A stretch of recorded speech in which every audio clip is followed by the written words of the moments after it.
I've said something about what we should read, but now there's another question, how we should read.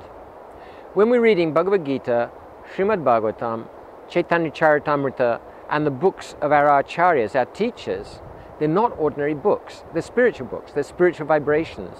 My Guru Maharaj said if somebody just reads one line or even just one word, their life is successful. Very, very potent. They're very, very potent sound vibrations in book form. So when we're reading, how are we going to read? Our Gurudev, he many, many times said that when you're reading, either you should think that I am with the author of this book and I'm hearing directly, the author of this book is speaking to me directly.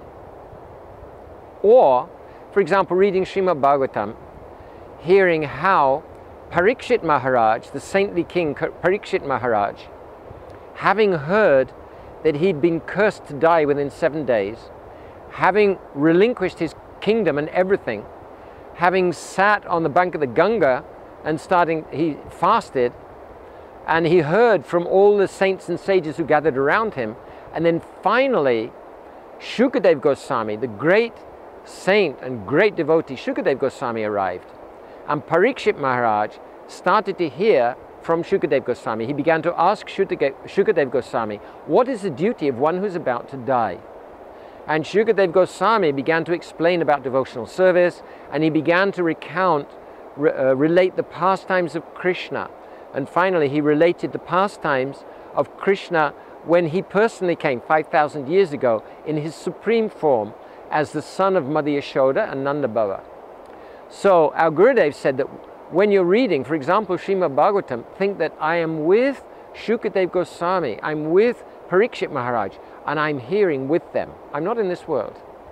So as much as possible when we're hearing, or in general when we're practicing, we want to be, absorption is very important.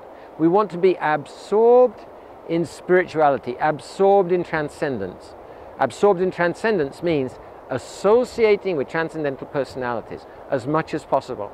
So when we're reading, we understand that these are not ordinary material books. We're not just getting information. We want to enter the moods of the personalities who are being described, the moods of Krishna, and even more important, the moods of his devotees when they're serving Krishna. Because what are we actually after in devotional service? We don't just want to get Krishna. We want to get the moods of Krishna's devotees when they're serving Krishna. So Srimad Bhagavatam, Chaitanya Charitamrita, and the other books, they describe the moods of these devotees, and moreover, they themselves are the moods of the authors. So as much as possible, we want to associate with these great personalities, these great devotees, and with the Supreme Personality of Godhead, and try and get this transcendental mood, try and become transcendently absorbed when we're reading.